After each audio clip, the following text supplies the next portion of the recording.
There's a truth most people don't like to admit. Not everyone will respect you. And that's not always a reflection of you. It's often a reflection of them, their values, their insecurities, their upbringing, their fears. But how you respond, that defines who you are. So let me share with you 5 powerful ways to handle people who don't respect you. When people disrespect you, the most natural instinct is to react. You might feel the urge to defend yourself, to raise your voice, to put them in their place. But here's the truth. When we react impulsively, we give away our power. We let someone else's behavior dictate our actions. And when that happens, we've already lost, not to them, but to ourselves. The alternative is harder. It takes more discipline. It requires strength. It demands that you stay grounded in your values. What does that mean? It means choosing who you want to be, even when the world doesn't make it easy. It means refusing to let someone's disrespect push you into becoming someone you're not. Because when you know what you stand for, kindness, integrity, patience, courage, you become unshakable. You stop bending to every storm. You stop shrinking in the face of negativity. You become the kind of person who doesn't just talk about character, you live it. Positive values are your compass. They guide your behavior when everything around you feels chaotic. They tell you how to respond when someone insults you, disrespects you, or tries to belittle you. They remind you you don't have to match their energy. You can rise above it. Staying grounded in your values doesn't mean you allow disrespect. It means you choose a response that honors your standards, not theirs. When someone tries to bring you down, staying grounded is saying, I won't become like you just to win this moment. Because that moment isn't worth compromising who you are. Winning an argument is useless if it costs you your peace. Scoring points in a fight is meaningless if it drags you out of alignment with the person you're striving to be. Let's be honest, this isn't easy. When someone disrespects you in public, when someone spreads lies about you, when someone mocks you or dismisses you, it hurts. It stings.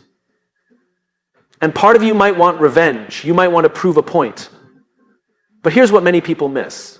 The best proof is not found in your words. It's found in your actions. When you live with integrity, you don't need to explain yourself. When you stay grounded, you let your life speak louder than their noise. Disrespect is a test. It reveals what you truly believe about yourself. Do you believe you need to fight to earn respect, or do you believe that self-respect is enough? Because the truth is, once you deeply respect yourself, other people's opinions lose their grip on you.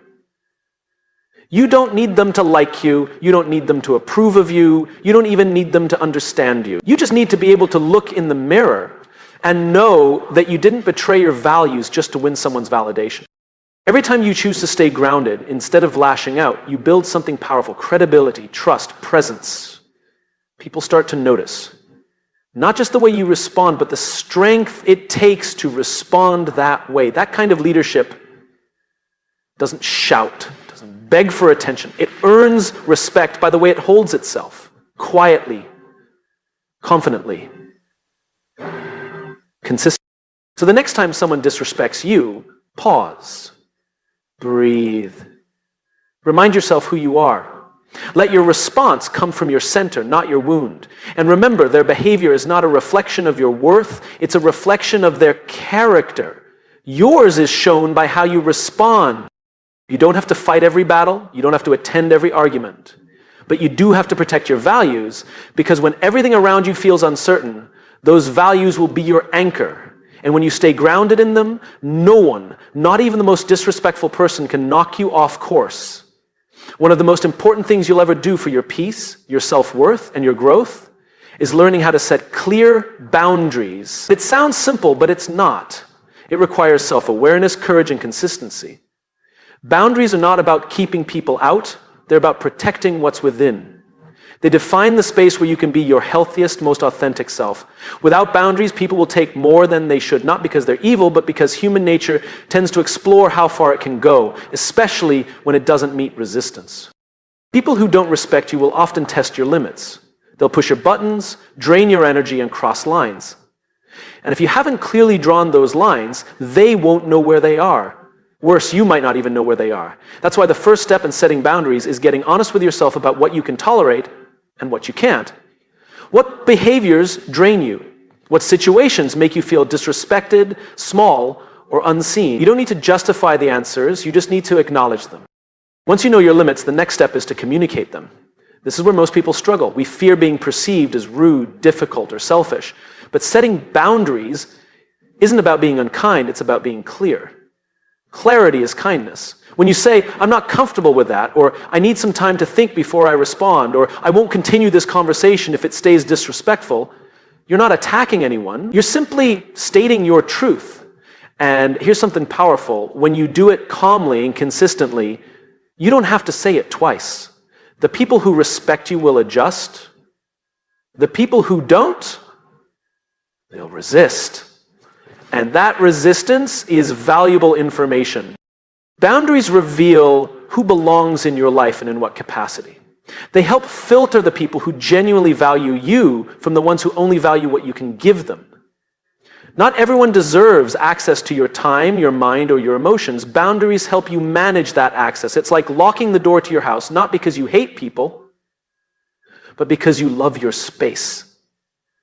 The same principle applies to your life. Here's the key. Boundaries only work if you uphold them.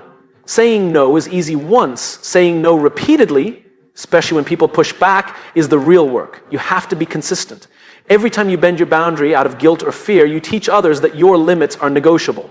And soon, you'll find yourself back in the same draining patterns you were trying to escape. Boundaries are promises you make to yourself. And every time you keep that promise, you build self-trust. Sometimes setting boundaries means disappointing others. That's okay. You're not responsible for managing other people's reactions. You're responsible for managing your own well-being. And the truth is, people who truly care about you will want you to have boundaries. They'll appreciate your honesty and your self-respect. The ones who don't, they're showing you that their comfort matters more than your peace. Let that be a wake-up call, not a reason to compromise. Boundaries are not selfish. They are self-care. They are self-respect in action. They are the invisible lines that protect your time, your energy, your focus, and your heart. Without them, you'll constantly feel overextended, resentful, and unseen. But with them, you create space for better relationships, deeper focus, and more joy. You're not here to please everyone. You're here to live a life that aligns with your values and priorities. And the only way to do that is by setting clear boundaries and holding them, not out of anger, not out of spite, but out of a deep commitment to yourself, because you matter. And your life is too valuable to be lived on someone else's terms. When someone disrespects you, it's easy to take it personally. It cuts deep. And the natural instinct is to ask, what did I do wrong? You start replaying conversations in your head, dissecting every word, every action. You wonder if you could have done something differently. This is where many people get trapped. They begin to internalize the disrespect. They start to believe that someone else's poor behavior is a reflection of their own value. But that's a lie. Here's the truth. How someone treats you is not always about you. In fact, more often than not, it's about them, their beliefs, their insecurities, their wounds, their past. When people act out, disrespect others, or lash out with negativity, they're often revealing something broken inside themselves. If you're not careful, you'll pick up those broken pieces and carry them as if they belong to you. Internalizing someone's bad behavior is like swallowing poison and expecting to feel whole. It doesn't make you stronger, it makes you confused, exhausted, and uncertain of your worth. And over time, it chips away at your confidence. You begin to walk into rooms wondering if you belong. You overthink your tone, your words, your actions, trying to avoid more disrespect. But no matter how perfect you try to be, the people who are committed to misunderstanding or devaluing you will keep doing it. Not because you deserve it, but because that's who they are. You are not responsible for someone else's lack of emotional maturity. You are not the cause of their bad day, their bad habits, or their bad attitude. You might trigger something in them, your confidence, your kindness, your boundaries, but even then, what they do with that feeling is their responsibility, not yours. You can't walk on eggshells trying to protect people from their own reactions. That's not self-awareness. That's self-abandonment. It's important to create space between who you are and how others behave. That space is called perspective. It allows you to observe what's happening without absorbing it. It gives you room to say, this is not mine to carry. And the more you practice that, the more peace you'll feel. You'll start to recognize when someone is projecting their issues onto you. You'll notice patterns, how people who don't respect themselves often fail to respect others. How people who feel powerless often try to dominate or belittle. And you'll begin to see their behavior for what it is, a reflection of them, not a verdict on you. Now, this doesn't mean you ignore disrespect. It means you don't let it define you. You still address it, you still set boundaries, but you don't let it seep into your identity. You don't let someone's bad day become your self-doubt. That's the difference. When you stop internalizing, you start living from a place of self-trust instead of insecurity. You begin to act from your truth instead of reacting to someone else's dysfunction. And here's something powerful. When you stop internalizing people's disrespect, you gain clarity. You stop wasting time trying to decode mixed signals. You stop overanalyzing silence or sarcasm. You simply see it for what it is, disrespect, and you decide what to do with it without attaching it to your worth. You don't need to prove your value to people who are committed to not seeing it. You don't need to twist yourself into shapes trying to be liked. You just need to remember who you are and refuse to shrink in response to someone else's limitations.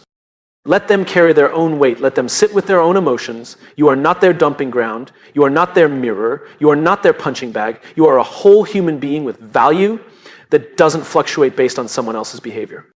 But the moment you stop internalizing what isn't yours is the moment you begin to live with freedom. You stop trying to fix people. You stop questioning yourself.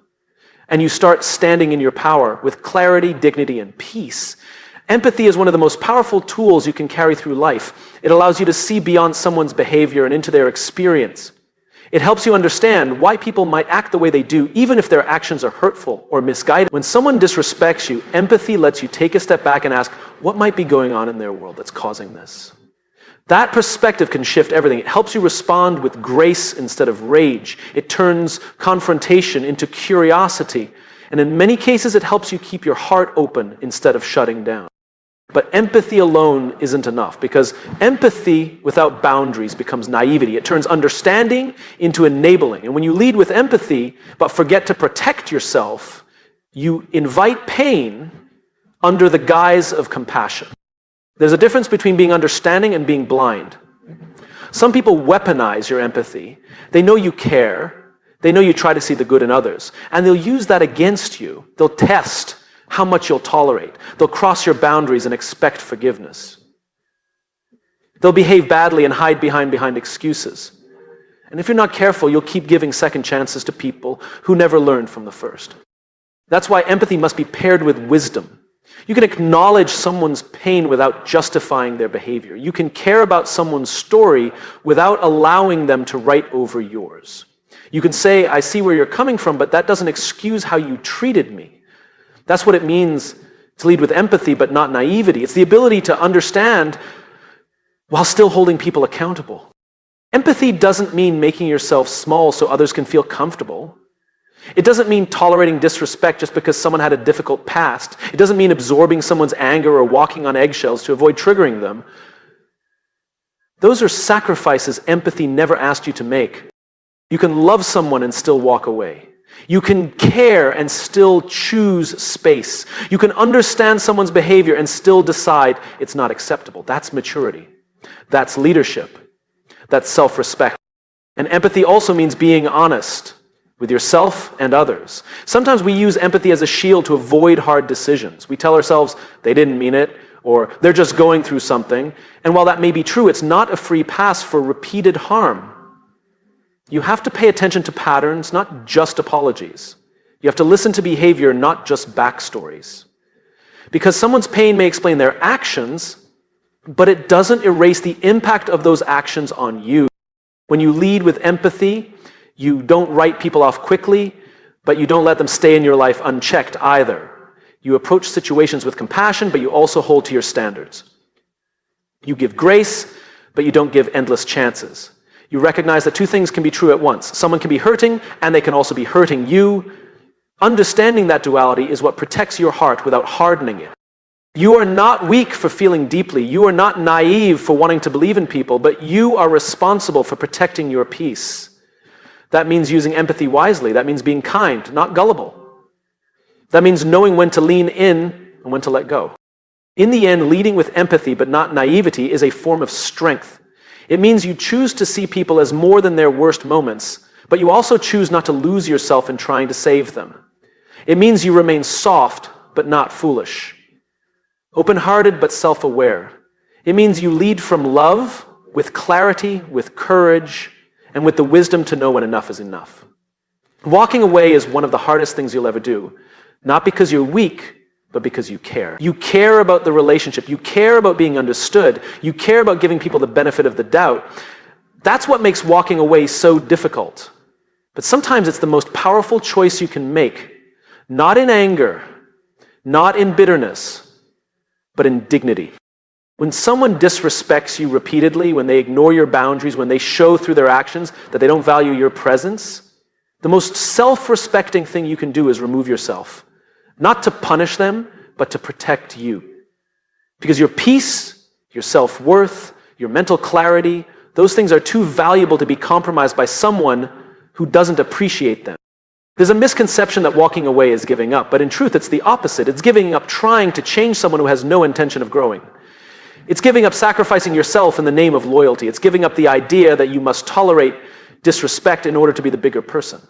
Walking away is not quitting, it's choosing. Choosing peace over chaos, clarity over confusion, self-respect over constant explanation.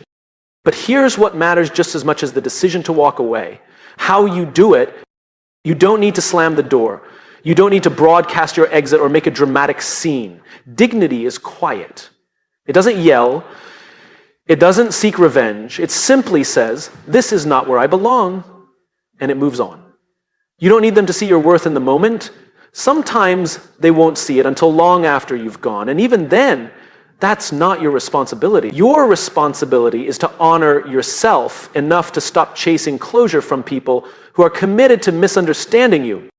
Walking away with dignity means leaving the situation without losing yourself. It means choosing not to match their disrespect. You don't have to say everything you're thinking. You don't need to prove your point. The truth is, people rarely hear what they're not ready to receive. So say what needs to be said calmly, clearly, and without malice, and then let go. Not for them, for you. There's strength in not looking back. There's strength in not responding to the provocation. There's strength in moving forward without the need for validation, because deep down you know. Your silence says what your words never could. It says, I know my worth, and I don't need to stay somewhere I'm not respected. Some people will try to bait you into drama even as you leave. They'll want one last argument, one last jab, one last attempt to keep you entangled. Don't fall for it. The moment you walk away with grace, you take the power with you. That's dignity. That's maturity. That's leadership. You don't owe everyone access to you.